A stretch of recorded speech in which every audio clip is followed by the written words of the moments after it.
one. First of all, I'd like to ask for your forgiveness for all the noise outside. Always landscaping going on out here in the woodlands. I talk a lot about how I used to have a YouTube channel. Girlfriend just got home. Hey, Lizzie. Okay, I wasn't sure if you were interviewing us. No, I just fired up. No, I'm done with that. Okay. I just fired up a stream. Okay, So cool. you're good. You can make all the noise you want. Okay, good. So I have. How are you feeling? No, I'm talking to them.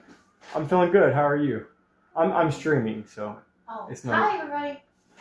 You want to come show your sexy self to everybody? Oh, I look like I just got off work, so I'm a little crazy, but I don't think Yeah. anybody knows who you are. well, hello. Let me sneak in. Hi. Isn't that the most beautiful woman on the planet? Aww. Mm. He's a good one, you guys. I didn't know you were coming. I would have made food. That's okay. I'm good. I had a snack. I'm gonna let you get back to it. Sorry. Okay, I'll be quick. One Well, of my love languages is physical touch. Oh, hush, So, they don't care. Anyways, bye. Nice to meet you. Kind of, sort of. Bye.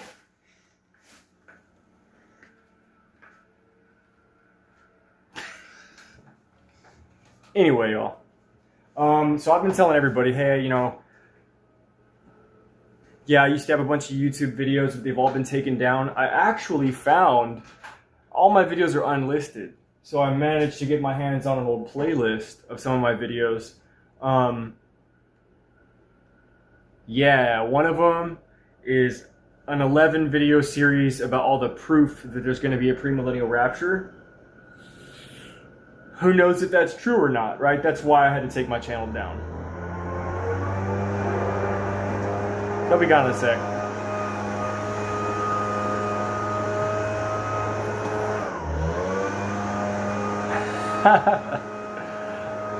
Don't we always pick the best times to hit that little red square?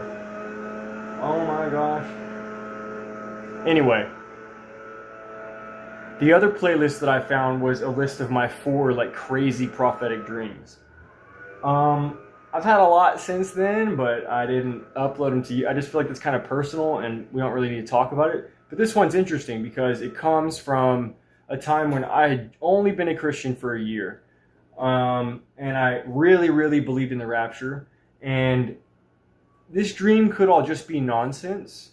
But I just wanted to share it with you guys just to kind of show you who I was 5 years ago, 4 years ago, how much things have changed. And I want to go over some of the stuff that I talk about in this video because it's actually such a powerful dream packed with so much symbolism.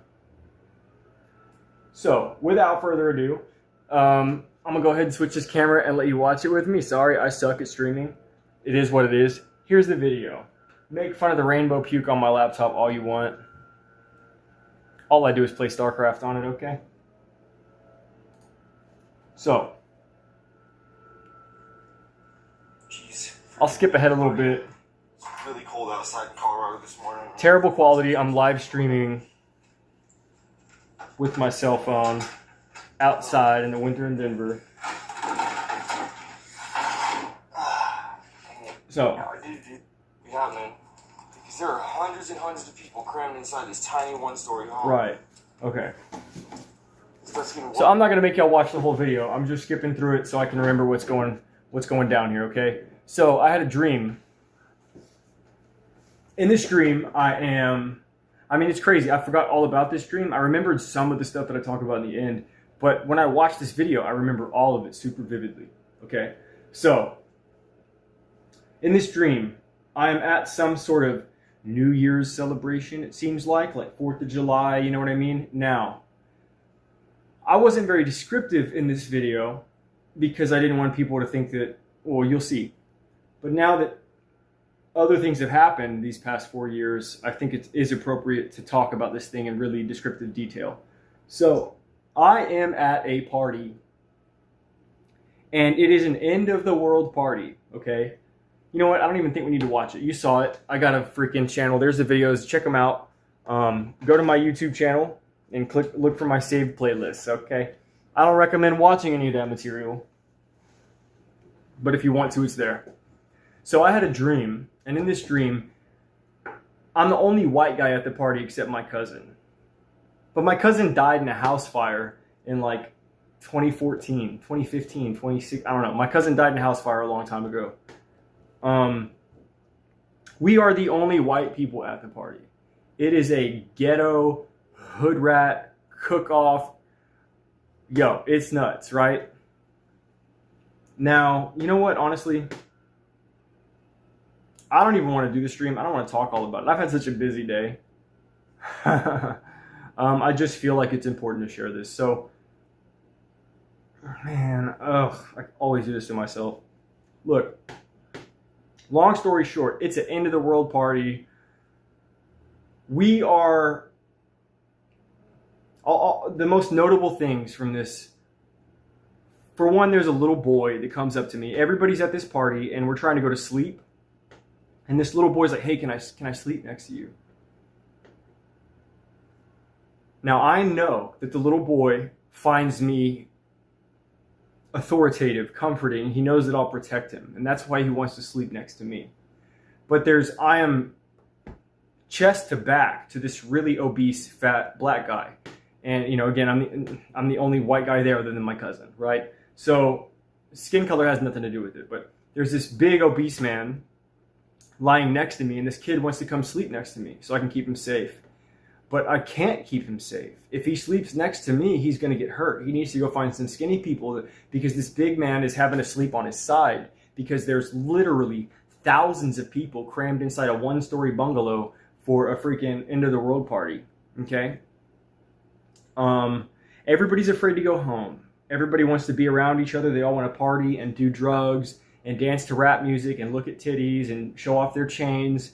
And nobody's interested in actually doing what the Lord says, even though it's the end of the world and that's what everybody's there for. Okay, so I tell this young man, I'm sorry, you can't sleep with me, bud. And I'm kind of lying to him. I should have told him the truth and said, hey, no, you can't sleep with me because you'll get crushed by this guy in front of me. Let's go find somewhere safe for you to sleep. Instead, I lied to the kid and told him basically that I didn't want him to sleep near me. I was trying to protect his life. It was like some Dark Knight stuff, but that's not me. I wouldn't do that. So that's neither here nor there. Look, this party keeps going on. There's some weird stuff going on. Cardi B's there. She's trying to dance, but nobody's interested because it's the end of the world. And there's this lady. She's trying to put on her apron and go to her waitress job, even though it's literally the end of the world. And I can see in her face that it's not because she needs money necessarily.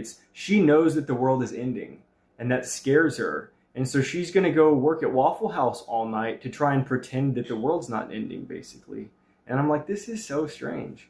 But then, once everything finally starts popping off, you know, it's midnight or whatever, we start doing all these fireworks, and somebody comes with a makeshift bomb of some kind, like it's made out of a fire extinguisher. It's supposed to be some sort of mortar shell, but basically a firework explosion like you've never seen. Now, something about this bomb is supposed to trigger something because everybody's like, okay, everybody close your eyes. And I'm like, no, wait a minute. Everybody's like, listen, if you want to make the rapture, you need to close your eyes and meditate right now. It's about to happen. And I'm thinking, that's not how the rapture happens. He's supposed to come like a thief in the night. So whatever's about to happen is some sort of manufactured event. Okay, as soon as that freaking thing blows up, a bunch of aliens come out of the sky and start taking people up. Is it aliens? Is it angels? Who knows? We don't know. But we definitely got, literally floating up into the sky. Okay? Skip scene, and we are in a moon base of some kind. A freaky moon base because, it's like an adult version of Chuck E. Cheese. Like there's sports jerseys everywhere, and I'm like, wait a minute. I thought we left the world behind. Why do I care about college football up here? You know what I mean? And so it's just really, really strange. And the whole time I get this uncanny feeling because we're sitting in this cold waiting room, and there's really no comfort. It's got a very sterile hospital feeling, even though it looks like Astroworld in there, And so these people are like, okay, everybody, y'all are probably hungry. Line up and get your food. And they give us paper plates with frozen pizza and Lucky Charms. And I'm like, this is not food. I wouldn't eat this on Earth. Why would I eat it in heaven or wherever we are, right? Okay. The people come and first they take away all the women But when they take away the women, they are very, very controlling, and they pick out one girl and they have her lead everybody. And I just get the distinct feeling that they're kind of trying to brainwash us into falling into some sort of hierarchy, right? They're picking this girl out as the leader, and they're going to force everyone else to be subordinate to her. That's what I'm thinking as I witness this happening.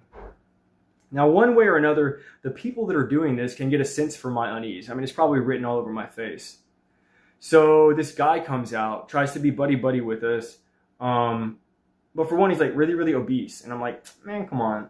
You ain't no angel, right? And then, not that there was no indication that we were in heaven or something. It was very much, honestly, like a military base is what it felt like, right? Everything was very industrial, but it was covered with good paint coatings and powder coatings and you know, American memorabilia everywhere. And this guy's like, here, come on, let me take you in this room. And he starts getting our briefcases together. And I'm like, briefcases?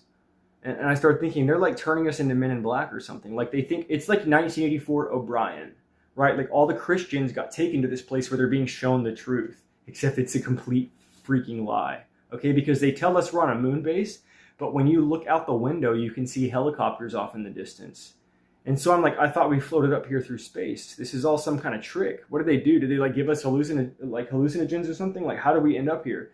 There's not an atmosphere on the moon. So they're telling us that we're on a moon base, but we're actually not. They're trying to trick us into thinking that we're on some sort of moon base. Yeah, there's lots of other cool symbolism in the dream. I'll pretty much leave it at that, because when I had this dream, it gave me the distinct impression that there's going to be a fake rapture. Okay, people like myself ain't going to fall for that crap. If people say, meditate, Jesus is about to come, I'm going to be like, no, I'm going to be like the Waffle House girl and keep trying to go to work. You know what I'm saying? And maybe a different kind of work, but still. Notice the girl that went to Waffle House wasn't there. I'm just now realizing this. The little girl that went to Waffle House wasn't there. She didn't end up on the moon base. She got to stay here and do whatever was actually supposed to be done. So what if there is going to be a rapture, but it's for all, like, just imagine. This isn't biblical, okay? This is sci-fi, but just imagine that there is a fake rapture for all the people that don't, for the people who have received, okay, you may have received your seed on good ground, which means the seed either falls by the wayside, it falls on good ground, or it falls on thorny ground or whatever, right? That means no fruits are ever going to grow from it, okay? The people who have received their seed by the wayside are people who believe the Bible, but they don't understand it. And so the Bible literally says that Satan will come and take their salvation from them. Now, I argue that my girlfriend here, right, someone of faith that doesn't really understand the scriptures that much, she's someone who's already on the good ground.